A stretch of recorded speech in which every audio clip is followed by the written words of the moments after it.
안녕하세요. 저는 결혼 2년차 새댁입니다. 또 명절이 다가오네요. 명절은 왜 이렇게 자주 오는 걸까요? 처녀 때는 명절이 유일하게 여행을 갈 수 있는 날이라 참 좋았었는데, 확실히 시집을 가고 나니까 명절이 다르게 느껴지네요.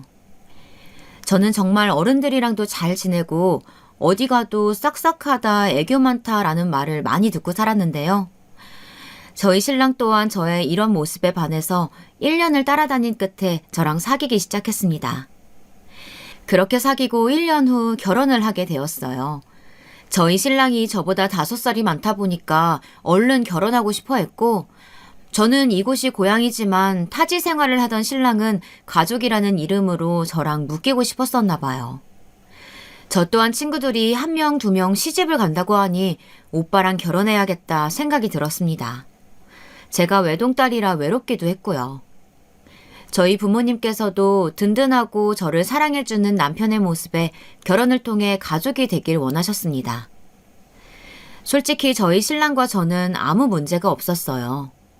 연애할 때도 정말 크게 싸워본 적이 없었고요. 신랑이 많이 봐준 부분도 있지만 저희 둘 다 성격이 마음속에 담아두는 성격이 아니고 화가 나거나 이해가 되지 않는 부분에 대해서는 꼭 풀고 넘어가는 성격이었거든요. 그렇게 화해하면 그걸로 끝. 정말 쿨하다면 쿨한 성격인데요. 저희 신랑의 식구들은 왜 다들 쫌생이에 어찌나 뒷담을 하시는지, 거기에 학벌 우월주의까지 정말 인생을 너무나 피곤하게 하는 사람들이더라고요. 그러면서 돈 앞에서는 한없이 작아지는 존재이고, 그렇게 둘이 친한 척 피만 안 섞였지 친자매랑 마찬가지다 하더니 돈 앞에서는 서로 욕하기 바쁘고 서로 험담을 저에게 서슴없이 하질 않나. 지금 생각해보니 정말 아침 막장 드라마 같은 형님들 때문에 제 결혼 1년 차는 파란만장했습니다. 저희 신랑은 지방에서 알아주는 4년제 대학을 나왔어요. 저도 들어본 적 있는 대학교이고 신랑의 형들도 형님도 다 같은 대학 출신이더라고요. 그래서 대학 부심이 굉장히 심해요. 솔직히 저는 고등학교 졸업 후 바로 취업을 한 케이스거든요. 제가 하고픈 일은 미용이라 대학을 나올 필요도 없었고 기술을 배워서 실습만이 필요한 공부였죠. 어릴 때부터 손재주도 좋은 편이었고 이제 경력이 제법 쌓여서 신랑만큼 돈을 잘 벌고 있는 상태였는데요. 근데 여상을 낳았다는 게 마음에 차지 않으셨었나 봐요. 처음에 인사드리러 갔을 때도 신랑이 자리를 비우자 아가씨는 중학교 때 공부 못했었나 봐요. 뭐 학교에서 일진이고 이런 건 아니죠? 제 주변에 인문계를 못 간 사람이 없어서 인문계는 아무나 가는 거라고 생각했었는데 그것도 아닌가 봐요. 뭐 아니면 집안이 너무 어려워서 공부를 할 형편이 안 된 거야? 라고 우아한 척하면서 비꼬기 시작하더라고요. 그게 아니고요. 어릴 때부터 제 꿈이 헤어 디자이너였어요.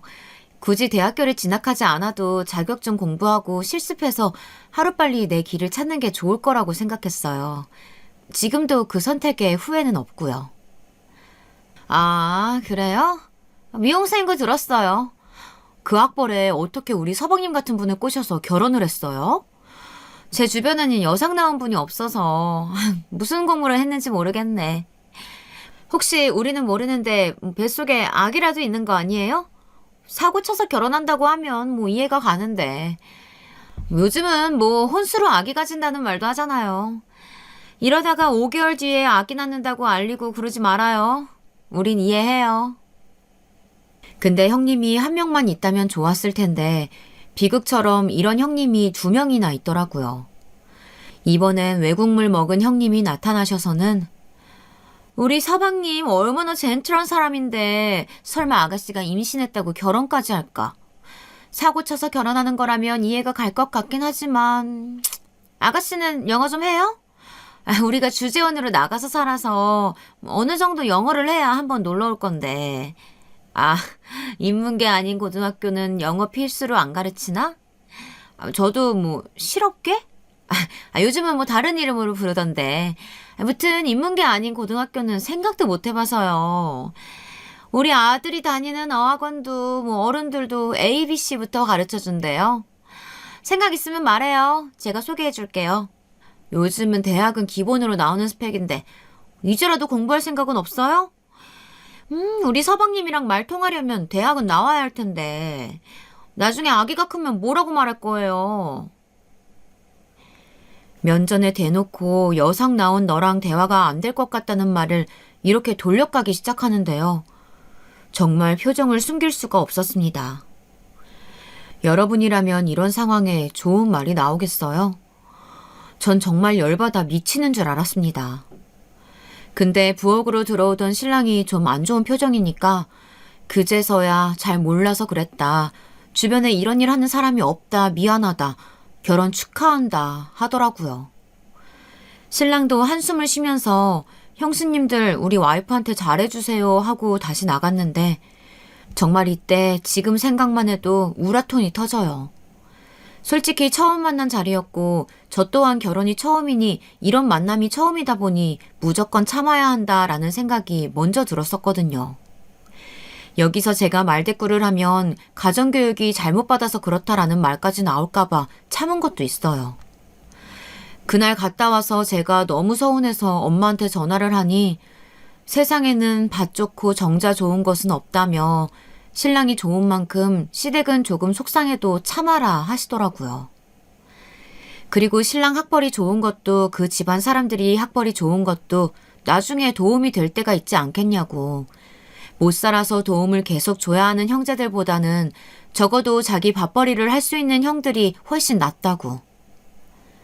저 또한 식장 예약도 다 해놓은 상태였고 청첩장도 나온 상태이었습니다.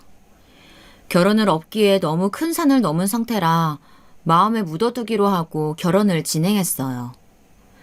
다행히 신랑이 완전히 제 편인지라 결혼 전까지 단 한 번도 안 만나게 해주더라고요. 어머니, 아버님을 만나서 식사 한 번 한 게 끝이었어요. 그리고 원래 형들이랑 살갑게 연락하고 친하게 지내는 건 아니라고 오히려 형수님들이 자기를 챙기는 편이었다고 생일도 형들은 한 번도 연락 온 적이 없지만 형수님들이 생일이라고 챙겨주고 하셨다고 그래서 형님들이랑 잘 지내길 바라지만 그게 힘들다면 부모님께만 잘하면 된다고 해주는 신랑을 보니 또 화가 풀리더라고요. 인생에 단 한 번의 결혼이 끝나고 하와이로 신혼여행 후 시댁에 갔어요. 풀메이크업을 한 형님 두 분이 제일 먼저 나오시더라고요. 첫 마디가 정말 기가 찼습니다. 동서, 영어 못하는데 하와이 가서 말이 통했어? 말 못하니까 답답했겠다. 비행기는 국적기만 탔겠네? 그러게 말이에요, 형님. 우리 막내 서방님은 영어 잘하시잖아요. 토익 점수도 높았고 그러니까 대기업에 들어갔죠. 우리 동서는 정말 시집 잘 갔네. 이 학벌에. 서방님이 눈이 높은 줄 알았는데 동서의 매력이 무엇인지를 좀 찾아봐야겠는데? 아니, 나의 매력을 왜 형님들이 찾으시는 걸까요? 솔직히 이해 안 가는 태도와 무시. 배운 만큼 배운 사람이라고 하면서 인문계 고등학교 나오지 않았고 대학 진학을 안 했다고 해서 이렇게 무시하는 게 맞는 건가요? 선물은 뭐 사왔어요? 아, 이 브랜드? 나도 평소에 쓰는 건데 우리 서방님이 센스가 있으시네. 어머, 형님이랑 저랑 똑같은 선물이네요. 우리 피부 타입 완전 정반대인데. 그래도 고마워요. 서방님이 사셨겠지만. 아니요, 이거 지연이가 인터넷으로 미리 주문해서 샀어요. 지연이가 센스가 좋아서. 어머, 그래요? 영어를 못할 것 같아서 서방님이 이 주문하고 산 줄 알았지.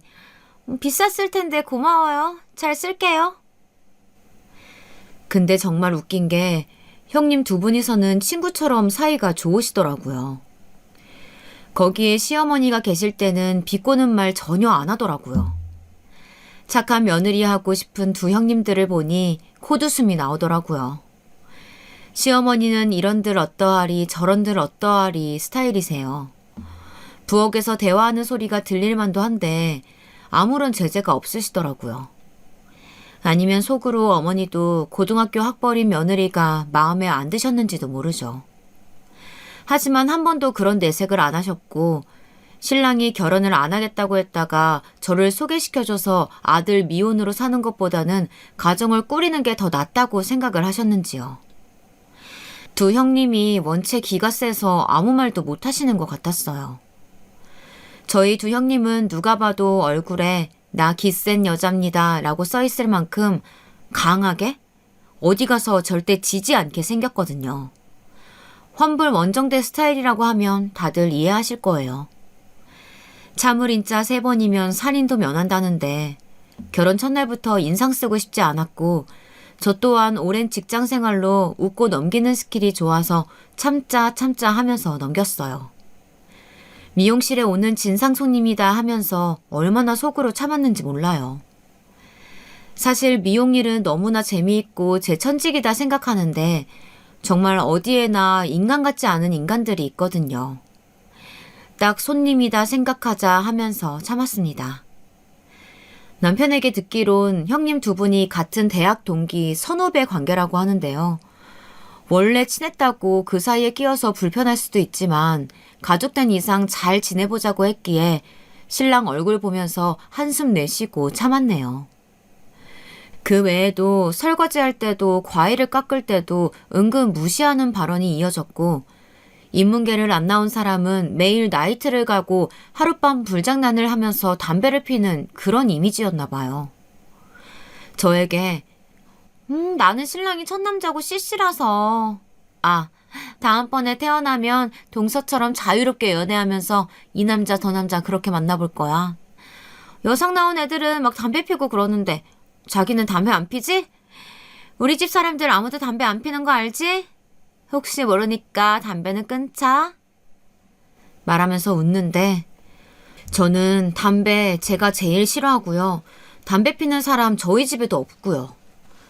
남편이 비록 첩남자는 아니지만 제 나이가 20살도 아니고 첩남자 어쩌고 하는 것 자체가 웃겼습니다.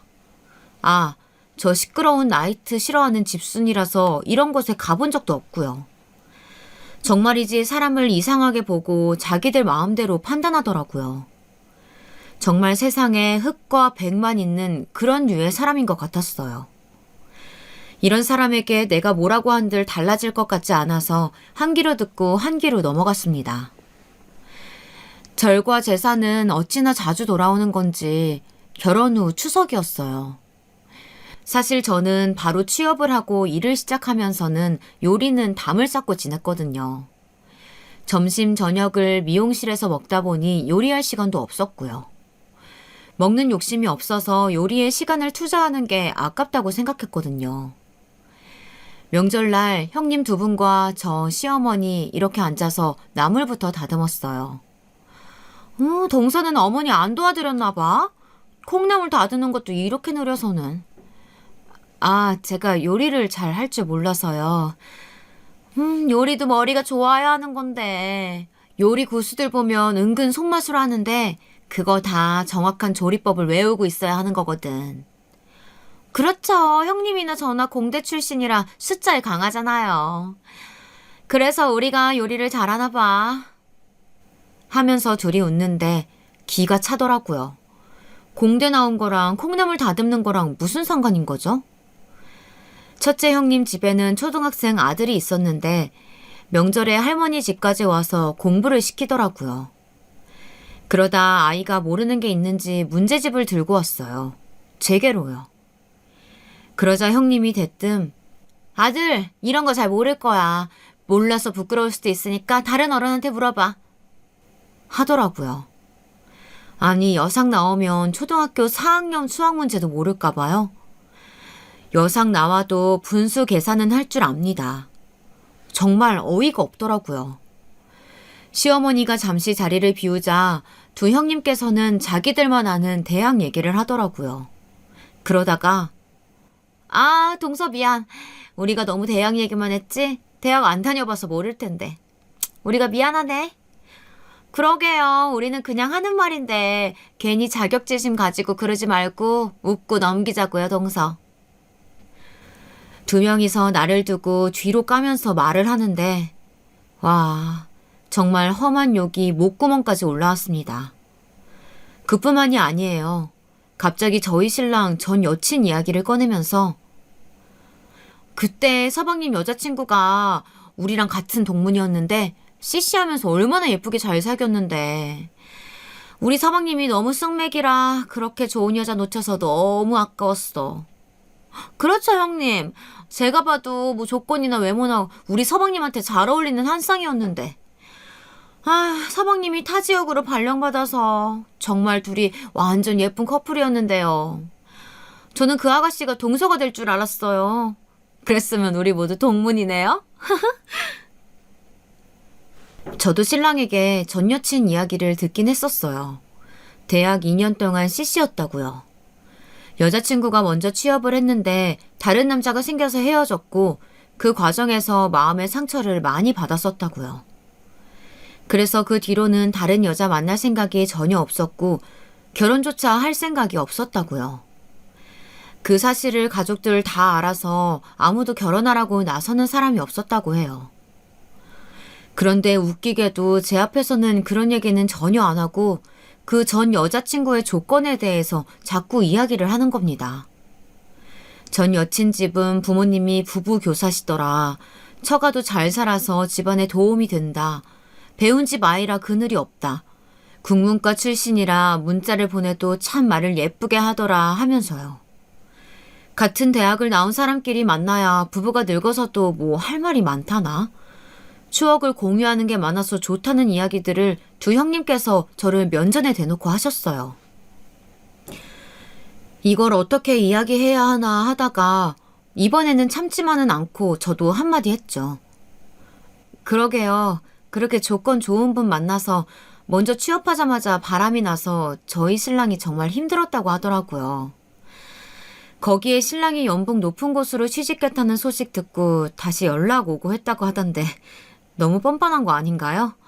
저희 신랑이 그때 다시는 연애는 안 하려고 마음먹었는데 저랑 만나면서 결혼까지 생각했다고 하더라고요.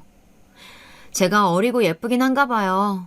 저희 신랑은 다시 그 여자친구 만나도 될 텐데 저를 1년이나 만나달라고 사정사정하면서 편지도 보내고 전화도 하고 밤길에 보디가드를 자처해서 데려다주고 제가 그런 정성에 넘어가서 결혼을 했네요.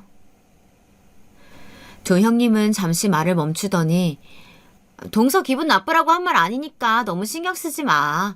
그냥 조건 좋은 여자가 들어오면 서방님도 혼자 버는 것보다 더 나을 거니까 그런 거지. 하시는데 저 미용사로 일한 지 8년, 고등학교 친구들 중 공무원 시험 봐서 하는 친구도 있고 초등학교 친구들 중에는 교대 나와서 교사하는 친구들도 있거든요. 그런 친구들 만나서 연봉 물어봐도 결코 제가 적게 버는 게 아닌데요. 정말 대학 안 나왔다는 이유로 이렇게 비난 아닌 비난과 무시 아닌 무시를 받으니 기분이 나쁘더라고요. 첫 명절을 보내고 집에 와서도 너무나 분이 안 풀리는 거예요. 직장에 가서도 일주일 동안 정말 일이 손에 안 잡히더라고요. 직장 동료이자 친구에게 이야기를 하니 와, 세상에 아직도 그런 집안이 있어? 무슨 무식한 발언을 서슴없이 한대. 신종 왕따네. 형님들 사이에 왕따 당하는데 아휴 속상하겠다. 근데 그 형님들은 잘 살아? 무슨 일을 하길래 그렇게 고지식해? 아니, 두 분 다 평범한 가정주부야. 아주버님들 혼자 외벌이 하시거든. 안 그래도 매번 만날 때마다 학원비 타령하는데 자식 하나에 돈이 많이 들긴 드나 봐.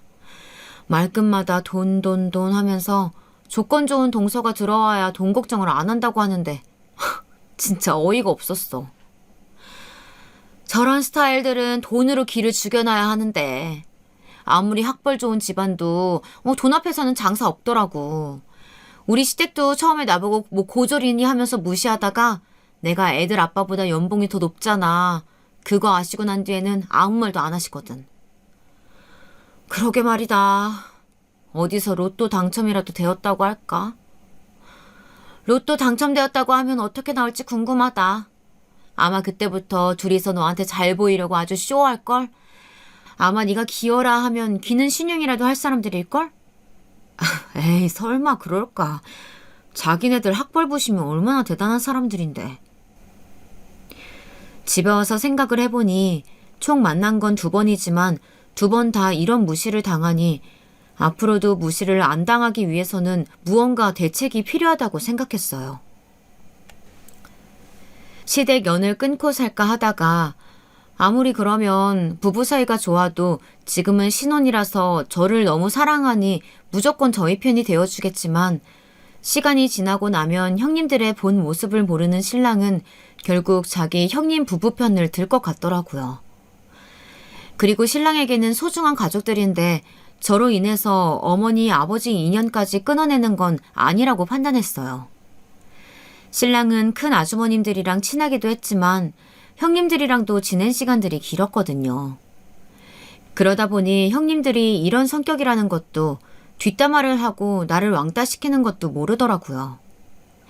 아니면 여자들의 수다는 그냥 웃고 넘기는 농담으로 생각하는 건지, 가해자들이 본인들은 피해자랑 놀다가 그런 거라고 우기는 것처럼 자기들은 전혀 상처 줄 의도가 아니었는데 내가 피해의식이 있어서 그런 것처럼 말을 하는 형님들을 생각하니 이대로 두고 보면 정말 내가 저 사람들 때문에 이혼하겠구나. 정말 착하고 나랑 잘 맞고 같이 늙어가고 싶은 이 남자를 저 여자 둘 때문에 놓치겠구나 생각이 드니 뭐라도 해봐야겠더라고요. 로또?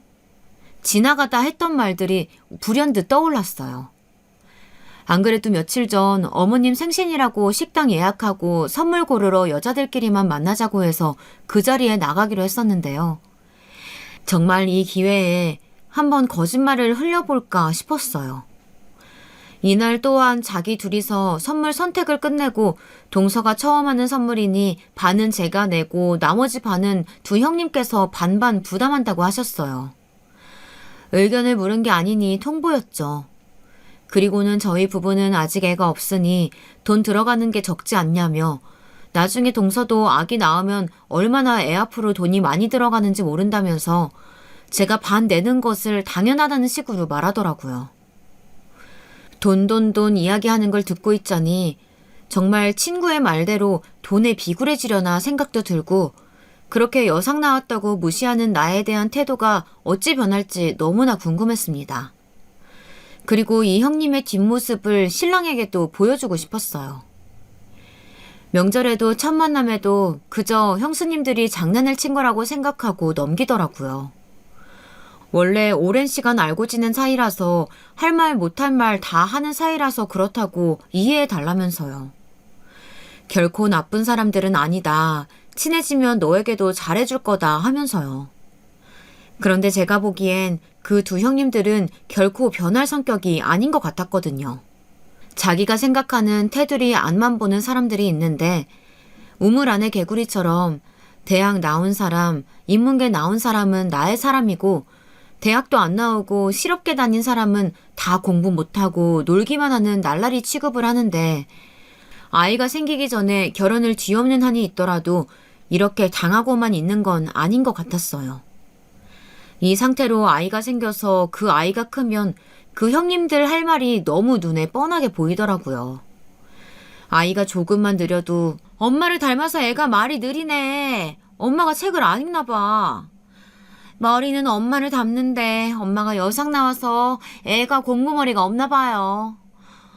서방님 닮았으면 적어도 인문계 정도는 그냥 갈 텐데 엄마가 학원을 안 다녀봐서 학원이 어떤 데인지 모르는 거 아니야? 엄마가 모범이 돼야 하는데 육아는 할 수 있겠어? 아이가 초등학교 들어가면 엄마들 모임 있는데 그런 곳에 나가서 엄마가 여상 나왔다는 거 알면 정말 부끄러울 것 같아요. 이제라도 더 늙기 전에 대학 다녀보는 건 어때요? 고졸학력이 보기에 좋은 건 아니잖아. 솔직히 고졸이라고 하면 사람들이 무시하는 거 뻔하잖아. 중학교 때 얼마나 공부를 안 하고 놀았으면 그 흔한 인문계도 못 가고 요즘은 개나 소나 다 간다고 난리인 게 대학인데 그런 대학도 못 나오고. 우리가 괜히 하는 말이 아니야. 또 기분 나쁘게 듣고 서방님한테 가서 고자질하고 그러지 말고 동서 잘 생각해봐. 설마 아이 없이 부부만 사는 딩크족은 아니지? 서방님이 애를 얼마나 좋아하는데 우리 애도 어릴 때 서방님이 얼마나 예뻐했는지 몰라. 벌써부터 아이가 생기지도 않았는데 피해망상처럼 그 두 형님들이 어떻게 말을 할지 환청이 들릴 것 같더라고요. 그래서 결심했습니다. 이번 모임에 여자들끼리 있을 때 은근슬쩍 말을 흘려보기로. 다음날 어머니 생신 선물 사러 갈 장소 시간을 통보 문자로 보내더라고요. 동서 여기야. 우리끼리 먼저 만나서 명품관 구경하고 서점에서 책 좀 고르고 있었어. 요즘 베스트셀러가 이 책인데 동서 들어봤어? 하긴 동서는 바빠서 책 읽을 시간이 없지? 웃으면서 커피를 마시는데 웃어지지 않더라고요. 선물을 사고 포장을 하고 집으로 가는 길에 로또 가게가 있었어요. 형님, 저희 로또나 한 장 살까요? 아니, 동서는 사행성도 좋아하나 봐. 만나는 친구 중 도박 좋아하는 친구 있고 뭐 그런 거 아니지? 함부로 친구라고 돈 빌려주고 그러지 마. 서방님이 힘들게 번 돈인데 날리면 아깝잖아. 동서 친구들 중에 우리 서방님이 가장 학벌 좋고 가장 돈 많이 벌어서 친구들이 다 동서한테 빌붙고 그러는 거 아닌지 모르겠다. 어휴, 친구도 정말 중요한데. 이래서 사람들이 끼리끼리 모인다고 좋은 학교, 좋은 학군 찾아서 이사가고 그러는 거잖아. 친구들 인성도 그 부모들 학벌도 인성도 중요한데 아무나 만나서 친구하고 그 친구 안 좋은 점 배우고 할까봐 벌써 걱정이다. 아니, 1,000원짜리 로또 하나 사는데 저런 소리를 왜 할까요? 정말이지 정이 안 가는 여자입니다. 나는 주변에 로또 사는 사람도 없지만 걸린 사람도 못 봤어. 어디서 100억 정도 걸려가지고 주면 건물 하나 살 건데. 동선에 미용실 건물 사면은 정말 월세로 한 500은 벌겠다. 그치? 미용실 옆에는 커피숍에 빵집까지. 그 건물에 새들어 사는 가게가 4개인데. 그치? 정말 상상만 해도 부럽네. 정말 애 하나 학원 보내는데 돈 200만 원은 순식간에 들어간다니까? 어디 가서 학원 선생이라도 해야 될 것 같아. 내가 이 대학 나와가지고 식당에서 설거지 할 수도 없고 어디서 돈이 떨어지면 좋겠네, 정말. 동생네 친정에서 이런 건물 하나 사줬으면 월세도 아끼고 좋았을 텐데, 그치? 에? 형님, 건물 살 만큼 형편이 좋았으면 딸아이 학원 보내든 과외를 시키든 공부시켜서 대학 진학을 하게 했겠죠. 미용사 시켰겠어요? 미용에도 한 달에 대기업 다니는 사람들 반이라도 받겠어요? 고생은 고생대로 하고 200도 안 되게 받겠죠. 나라도 우리 딸이 미용한다고 하면 앉아서 공부시킬 것 같아요. 형님이나 저나 유전자적으로 공부머리가 없지는 않잖아요. 그러게. 이건 우리들끼리 하는 얘기지만 동서가 이제 우리 가족이라 생각하고 다 동서 위해서 하는 말이니까 좋게 알아들었으면 좋겠다. 하면서 친정까지 돌려서 비꼬는데 정말 화가 나더라고요.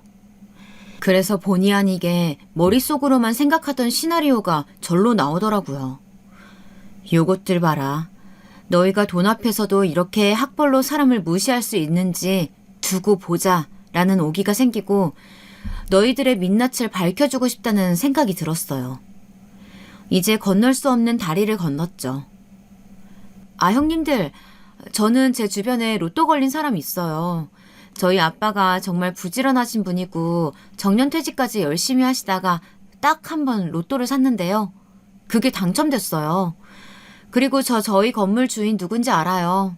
덕분에 월세도 저희는 반값만 내서 저도 저희 신랑보다 순수 월급은 제가 더 많이 벌어요. 형님들 모르셨나 보네. 저희 동네가 10년 전만 해도 재개발 단지가 아니라서 건물이 얼마 안 했잖아요. 저평가된 곳이라서요. 유동인구가 많은 동네도 아니었는데 지하철 노선도 새로 생기면서 10년 사이에 푸르지오 아파트도 들어오고 뭐 힐스테이트 아파트도 들어오고 학군 좋다고 소문나면서 어느 순간에 2층짜리 건물이 몇십 배가 오르더라고요. 그래서 사람들이 돈이 생기면 땅부터 사야 된다고 하나 봐요. 사실 요즘은 로또가 당첨이 되어도 사위는 모르게 딸만 알게 혹은 며느리는 모르고 자기 아들한테만 알려준다고 하잖아요. 혹시나 이혼하게 되면 재산 나누기 할까 봐요. 뭐 그런 사람들도 있더라고요. 동서, 그 말은 동선의 부모님이 그 건물주란 얘기야?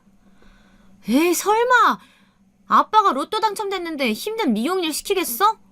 진짜야? 동선의 미용실 건물이 자기 친정 거야? 왜 얘기해봐. 정말 서방님은 모르고 있는 거야?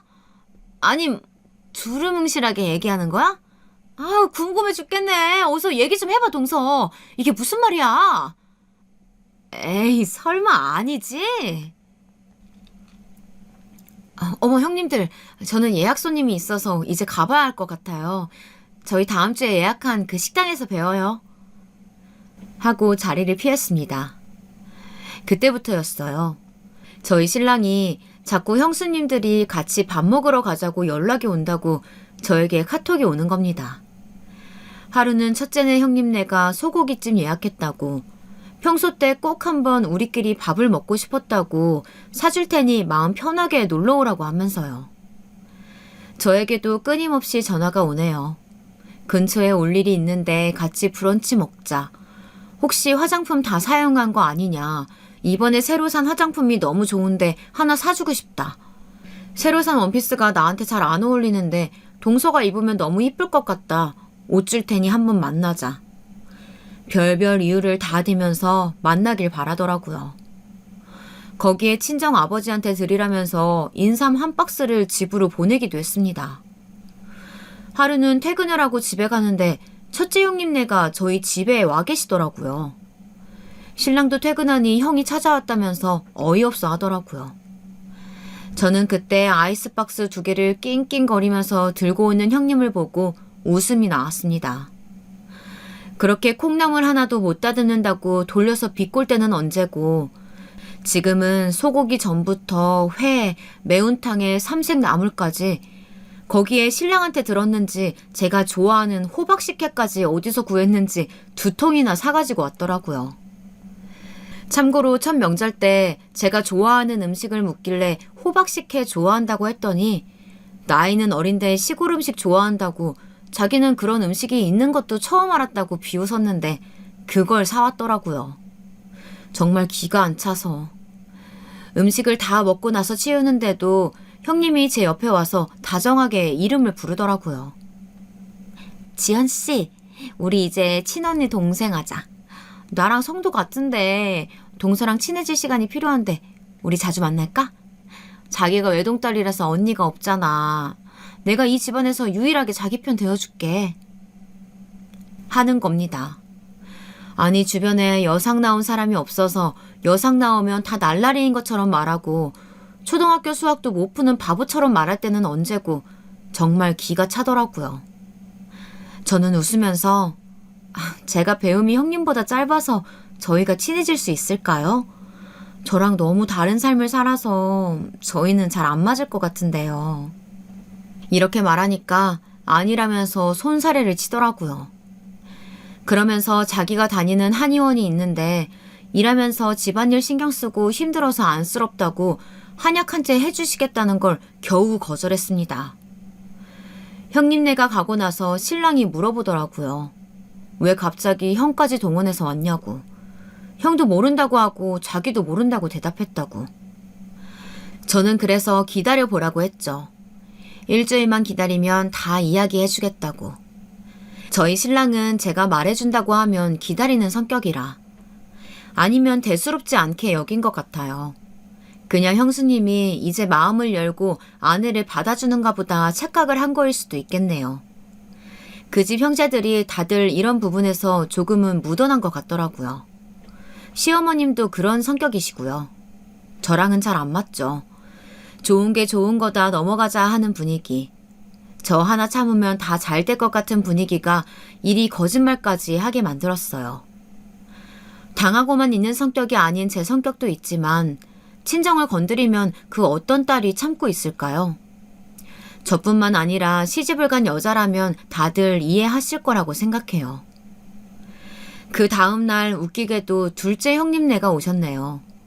하루 걸러 하루 형님들 방문에 비웃음이 났어요. 뭐 하나 자기한테 줄까 싶어서 꼬리 흔드는 모습이 정말이지 하찮게 느껴졌습니다. 둘째 형님은 명품 가방을 들고 이었더라고요. 이번에 입국하면서 산 샤넬인데 딱 한 번 입국할 때 들었고 한 번도 안 든 가방이라고 말이죠. 정말 스크래치 하나 없는 깨끗한 가방을 보증서에 케이스 가방까지 들고 왔더라고요. 아마 둘째 형님은 아주버님께도 말했나 보더라고요. 신랑이 우리 둘째 형은 나한테 관심이 없어. 각자 도생이 모토인 사람이고 내가 죽지 않는 이상 절대 먼저 전화를 할 스타일이 아닌데 오늘 하루 종일 전화만 3-4통 오고 집에 언제 오냐고 저녁 먹자고 카톡 오고 왜 그러는지 모르겠네. 말하면서 도대체 무슨 일이 일어나는 건지 얼떨떨해하면서 궁금해 죽으려고 하더라고요. 둘째 아주버님이 이거 우리 와이프가 1년 동안 돈 모아서 산 건데 아무래도 40대 아줌마보단 30대인 젊고 예쁜 재수씨가 들면 더 예쁠 것 같아서 내가 주라고 했어요. 이제 우리 가족인데 이 정도 선물 해줄 수 있죠. 그래 동서, 요즘 젊은 아가씨들 이거 줄 서서 사는 모델이야. 동서가 얼굴도 예쁘고 옷도 센스 있게 입고 다니니까 정말 잘 어울릴 거야. 내가 동서 생각해서 챙겨왔어. 어때? 마음에 들지? 한번 들어봐. 너무 예쁘지 않아? 하시는데 신랑이 형은 내 생일에도 축하한다는 문자도 하나 안 하면서 왜 그러냐고 뼈 때리는 말을 하더라고요. 형님은 언제 그랬냐면서 우리는 가족인데 좋은 일에 같이 기뻐하고 같이 공유해야 진정한 가족이라면서 말을 거들더라고요. 글쎄요. 왜 저희 친정 재산을 공유할 생각을 하는 걸까요? 제가 외동딸이라서 그 재산을 다 내가 받을 거라고 생각해서 본인들에게 뭐라도 줄 거라고 생각해서 이러는 거겠죠. 사람을 그렇게 무시할 때는 언제고 말이죠. 돈이 없어서 친정을 무시하는 발언을 하고 중학교 때 얼마나 놀았으면 인문계조차 못 가냐고 비웃으면서 돈이 없어서 대학 못 간 불쌍한 년 취급할 때는 언제고 지금은 가장 아끼는 백까지 들고 와서 잘 보일 거라고 웃는 거 보니 정말 기가 차더라고요. 오늘 예약 손님이 많아서 피곤하다고 그만 가시라고 하니 평소라면 어디 손님사람한테 가라 마라 하냐며 한 소리 할 법도 한데 괜히 피곤한 사람 붙잡고 있었다고 사장은 아무나 하는 게 아니라면서 오늘 하루도 수고 많았다고 어깨를 주물어 주시고 가시네요. 정말 돈이 이렇게 무서운 거구나 생각하면서 그날 저녁 신랑에게 솔직하게 말했어요. 나는 자기를 정말 사랑하거든. 자기랑 오래 살고 싶어. 좋은 가정, 편안한 가정, 함께 늙어가는 동반자 같은 영원한 내 편으로 말이야. 사실 명절에 음식할 때 자기는 거실에 있어서 잘 모르겠지만 형님들이 나만 따돌리고 자기네들끼리 아는 대학 이야기만 하셨어. 사실 그 부분은 이해하거든. 내가 대학을 안 나온 거 사실이니까. 근데 형님 아들이 와서 초등학교 4학년 분수를 물어보는데 나보고 공부를 못해서 모를 거니까 물어보지 말라고 대놓고 말씀을 하시는 거야. 정말이지 내가 얼굴을 들 수가 없었어. 내가 비록 인문계를 가진 않았지만 초등학교 4학년 분수 문제를 못 풀 만큼 바보는 아닌데 말이야. 그렇게 사람을 무시하는 말을 하고 두 분이서 웃으시더라고. 그뿐인 줄 알아? 친정이 못 살아서 공부를 안 시켜서 내가 미용 일을 한다고 하시는데 나는 어릴 때부터 친구들 머리 만지는 것도 좋아하고 사람 만나서 일하는 것도 좋아했어. 오빠도 내가 이런 성격이라서 좋아하게 됐다고 했잖아. 내가 공부를 못해서 할 수 없이 미용 일이나 배워서 그것도 연봉도 정말 100만 원대 버는 줄 아시고 무시하는데 너무 화가 났어. 신랑에게 여태까지 있었던 일을 세부적으로 상세하게 이야기하니 참고 있던 눈물이 쏟아져 나오는 거예요. 우리 형수님들이 그랬어? 나는 정말 몰랐어. 형수님들이 학벌에 대한 자부심이 있는 건 알았는데 솔직히 우리 모두 같은 대학 나오다 보니까 자기가 상처받을 거라는 생각도 못했어. 미안해. 내가 이제 나서서 막아볼게. 너무 속상해하지 마. 정말 미안해. 내가 형수님들한테 한마디 할게. 걱정하지 마, 자기야. 근데 그랬던 형수님들이 왜 저렇게 찾아오고 연락하는 거야? 자기야, 내 취미가 일주일에 한 번 로또 사는 거잖아. 우리 아빠가 로또 2등해서 차 바꾸셨잖아. 덕분에 우리도 차 샀고. 그래서 내 주변에 로또 1등 걸린 사람이 있다. 미용실 건물 사장님을 잘 알고 있고 월세를 반값만 내고 있다 했는데 형님들은 우리 아빠가 1등 당첨돼서 그 건물 샀다고 생각하시는 거야. 사실 그 건물 아빠의 오랜 친구분 거라 늘 10년 전 가격 그대로 월세 받으셔서 반값으로 내고 있는 건 틀린 말 아니거든. 근데 그 말을 오해한 것 같더라고. 내가 외동딸이니까 그 건물이 다 나중에 우리한테 올 거라고 생각하시는 거지. 요즘 많이 올라서 90억 좀 넘으니까. 나도 하루 종일 두 형님들에게 카톡 와서 정말이지 우습더라고. 그러니까 자기 말은 형님들이 자기네 부모님이 건물주인 줄 알고 어제부터 찾아와서 음식 공세에 선물까지 준다고 한다는 거야? 왜 저런데? 자기 부모님 재산은 부모님 거지. 그렇다고 이렇게 태도가 돌변한 거라고? 난 정말 믿을 수가 없네. 자기야, 우선 어머니 생신 때 다 같이 만나기로 했으니까 그때까지만 내가 하자는 대로 가만히 자기는 아무것도 모르는 척 해주면 안 될까? 나도 이렇게 무시당하면서 한평생 살아야 한다면 나는 이 결혼 생활 유지하기 힘들 것 같아. 정말 지난 명절 지나고 와서는 내가 아기 낳으면 우리 아기는 엄마를 닮아서 조금 늦게 말을 한다면 말 못하는 것도 엄마 탓, 공부에 재능이 없으면 그것도 엄마 탓하면서 벌써부터 나를 괴롭힐 걸 생각하니까 애기 갖는 게 솔직히 겁나. 알았어. 당신이 하자는 대로 할게. 솔직히 오늘 작은 형까지 와서 저러는 거 보니까 정말 내 형이지만 정 떨어진다. 나는 자기 말대로 모르는 척 할게. 그날부터 저희는 본의 아니게 두 형님과 두 아주버님의 스토커적인 사랑을 받게 되었습니다. 주말에는 캠핑 같이 가자고 연락이 오고 펜션 잡아서 여행을 가자고 연락 오고 잘 지내는지 보고 싶다는 문자도 매일 왔습니다.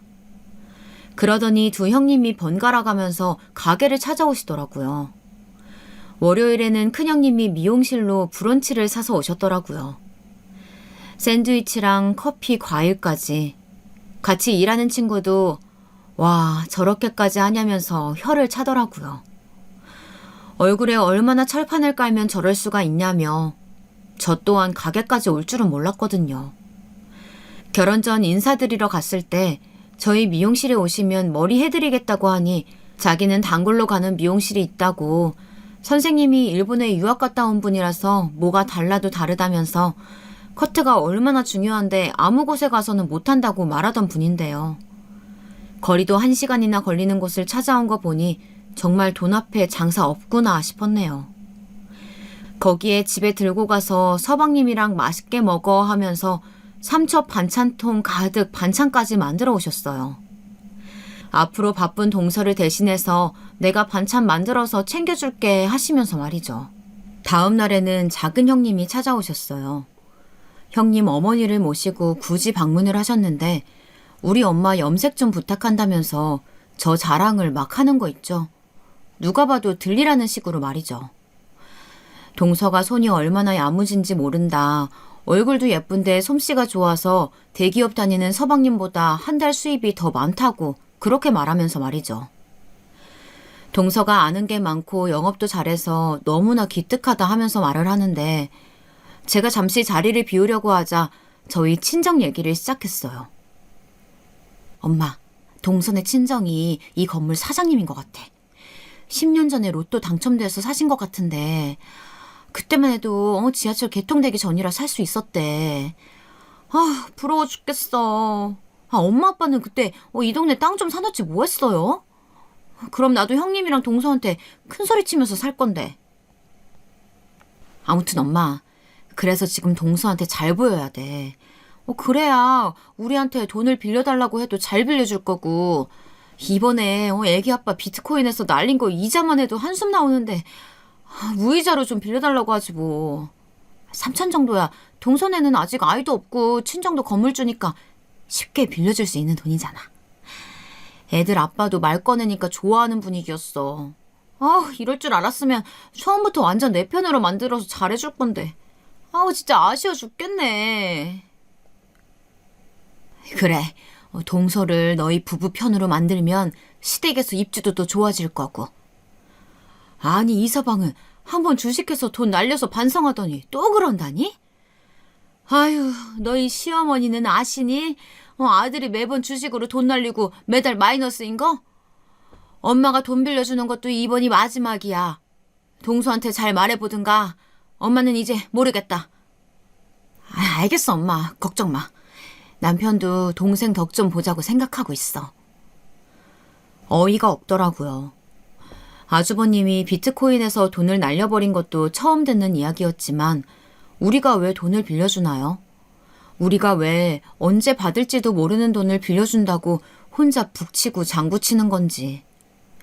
거기에 형님뿐만 아니라 둘째 아주머님까지 그런 생각을 하고 있다는 게 너무나 기가 찼습니다. 동생이 자취하고 힘들 때 용돈 한 번 줘본 적 없는 형이라더니 동생에게 돈 빌리는 걸 아주 쉽게 생각하더라고요. 잠시 후 머리가 끝나고 돈 안 받겠다고 하니 다음부터는 안 받아도 된다면서 굳이 어머님께서 계산을 하시고 가셨어요. 그러면서 제 두 손을 잡으면서 우리 아이랑 좋은 관계가 되면 좋겠다. 머리색이 너무 마음에 든다. 친구들에게도 많이 홍보하겠다. 우리 자주 보면서 단골하겠다. 사이좋게 지내자 하면서 둘째 형님과 어머니가 나가셨죠. 혼자만의 착각을 가지고 가는 걸 보니 웃음이 났습니다. 제가 진짜 건물주의 딸이라도 절대 그 사람들에게 돈을 빌려주는 멍청한 짓을 하진 않죠. 그 누가 자기를 그렇게 무시하는 사람에게 돈을 빌려주나요? 차라리 불쌍한 미혼모 가정이나 돕는 게 훨씬 나은 일이죠. 그동안 전화는 40통에 문자와 카카오톡은 셀 수 없을 정도로 많이 왔습니다. 안부를 묻는 전화에 언제 시간이 되느냐, 밥 먹자, 같이 마사지 받으러 갈래? 등등 선물하기에 커피 쿠폰에 치킨 향수까지 정말이지 진절머리가 나더라고요. 드디어 대망의 날이 다가왔어요. 어머니 생신이라 어머니 오시기 전에 저희끼리 먼저 모였어요. 식당에 들어서자 큰형님이 먼저 아는 체를 하시더라고요. 동서, 오늘 옷 너무 잘 어울린다. 그때 내가 사준 원피스는 안 입고 왔구나. 내가 동서 생각해서 일부러 사다 준 옷인데. 다음에 좋은 자리 있을 때 입어? 동서 하얀 피부랑 너무 잘 어울릴 것 같아.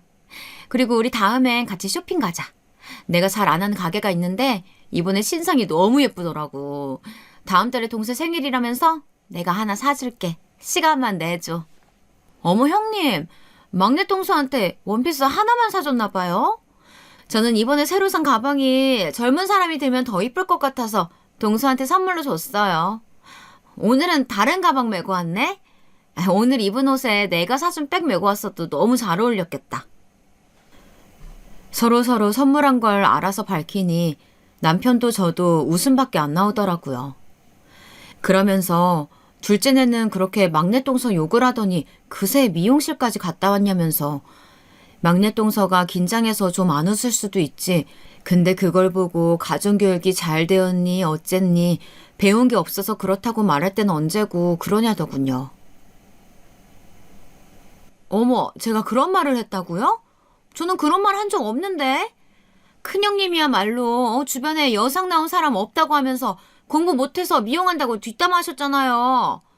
저는 동서가 손재주 있는 걸 알았어요. 그래서 엄마 모시고 미용실 간 거예요. 근데 진짜 잘하더라고요.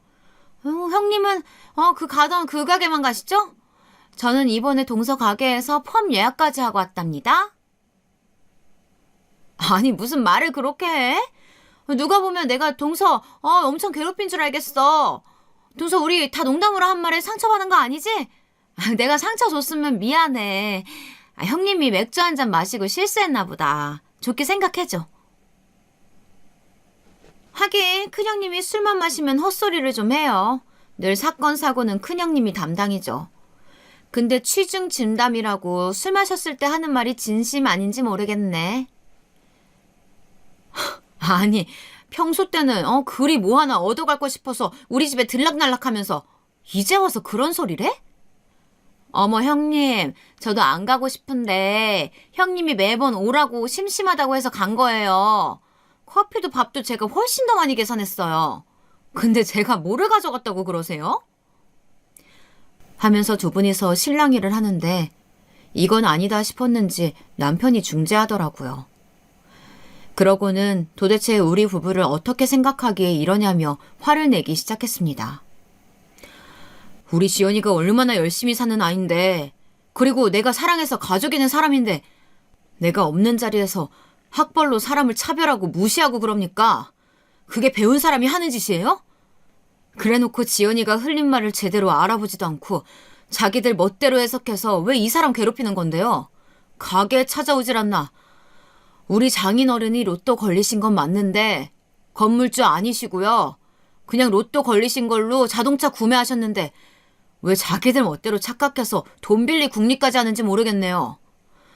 평생 나한테 전화 한 통 안 하던 형이 전화를 하질 않나. 두 형수님이 만나서 선물도 다 정해놓고 계산만 하라고 시키더니 돈 있다고 하니까 사람이 달라 보이나 봐요. 반찬에 옷에 가방에 선물까지 이렇게 갑작스럽게 찾아오고 사람이 이래도 되는 겁니까? 저희가 그렇게 우스워요? 아, 잠깐만. 그러니까 막내야. 너희 장인어른이 90억 건물주가 아니라고? 그러니까 재수씨 집이 건물주가 아니라는 거지? 와, 진짜 기가 차서. 당신은 잘 알아보지도 않고 이상한 아들 만들어? 아, 내가 부끄러워서 정말 지금 뭐 하는 짓이야? 하면서 아주버님이 큰 소리로 화를 내시자 형님이 그제서야 제 탓을 하더라고요. 아니, 내가 언제 동서에게 돈 빌려달라고 했느냐. 그리고 왜 그때 월세도 반값만 낸다고 하고 아버지가 로또 걸린 것처럼 얘기하지 않았냐. 그때는 아무 말도 안 하더니 이제 와서 왜 그러냐면서 제 탓을 하기 시작하는 겁니다. 또 다른 형님도 진짜 여우 같은 게 집안을 다 못 먹이려고 작정했네. 우리 가지고 놀았어? 놀았냐고. 네가 사람이니? 서방님은 알고 계셨어요? 우리 서방님 이상한 여자랑 결혼하시더니 지금 형이랑 자기를 배신한 거라면서 적반하장으로 화를 내더니 급기야 불쌍한 척 울기 시작하는 겁니다. 그래서 저도 맞받아 쳤습니다. 저는 한 번도 저희 아버지가 건물주시라고 말한 적 없습니다. 그리고 아버지 친구분이 그 건물주셔서 저를 좋게 봐주셔서 8년째 월세를 동결이고요. 그러다 보니 반가 월세를 유지하고 있어요. 저는 거짓말 한 적 없는데요. 거기에 저희 아빠 정말 로또 2등 당첨되셔서 자동차 바꾸셨고요. 저희가 타고 다니는 이 차도 아빠가 선물로 사주신 거예요. 저는 사실을 얘기했을 뿐인데 형님들이 듣고 싶은 대로 들은 거죠. 저에게 직접적으로 물어보지도 않으시고 제가 원하지도 않는데 무턱대고 집으로 찾아오셔서 저녁 차려주시고 원하지도 않는 선물 다시 들고 가라고 해도 집에 두고 가신 건 형님들이셨어요. 오늘도 돌려드리려고 차 트렁크에 주신 옷, 가방 다 들고 왔고요. 아무리 돈 앞에 사람 없다지만 일주일 동안 형님들 보니 잘 알겠네요.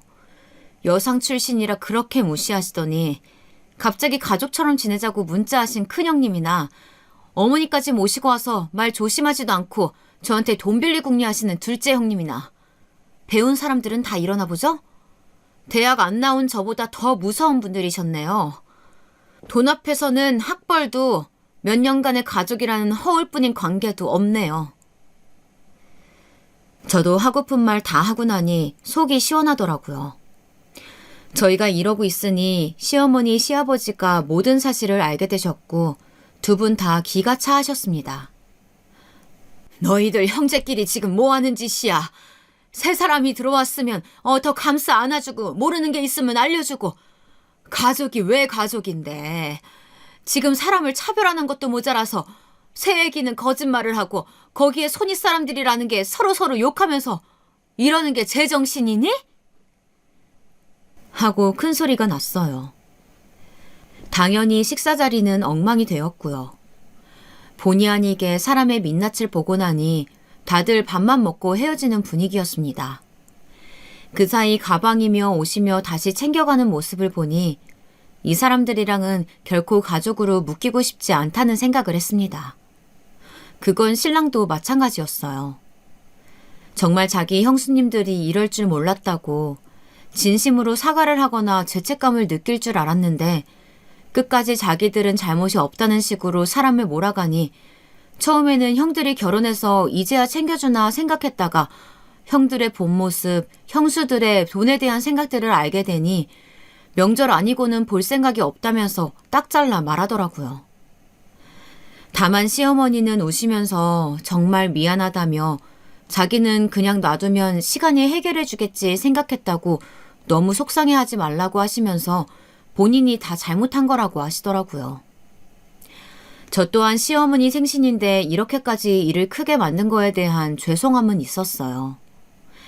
하지만 제가 이혼하지 않는 이상 몇 년 만나야 할 사람들인데 학벌로 사람을 개무시하는데 그걸 평생 참을 생각은 없었거든요. 지금 생각해봐도 너무 잘한 것 같아요. 이 사건을 계기로 저는 형님들과는 명절 당일 하루 제사 지낼 때 보고 안 만나고 있습니다. 어머님, 아버님이랑은 따로 밖에서 외식하면서 잘 지내고 있고요. 신랑도 자기 부모님께만 잘하면 된다고, 자기도 형들에게 너무 실망했다고 오히려 저에게 미안하다고 하네요. 비록 저의 사소한 거짓말 아닌 거짓말로 이 사단이 났지만 전 전혀 후회 안 해요. 내 가정을 지키고 싶어서 한 말들이었고 형님 두 분이 멋대로 오해하고 서로 험담하면서 민낯이 밝혀졌으니 어머니 말씀으로는 그 분들도 서먹서먹하다고 하시더라고요. 그러나 이제 제가 상관할 일은 아니고요. 저는 이제 제 행복을 찾았습니다. 다시 시간을 돌린다고 하더라도 저는 똑같이 할 것 같아요. 이제 더 이상 명절이 다가와도 스트레스 받거나 명절 증후군이 나타나지 않네요. 여러분도 나 하나만 참으면 모든 일이 해결될 거라고 생각하시는 건 아니시죠? 억울하게 모함당한다면 참지 말아요, 우리.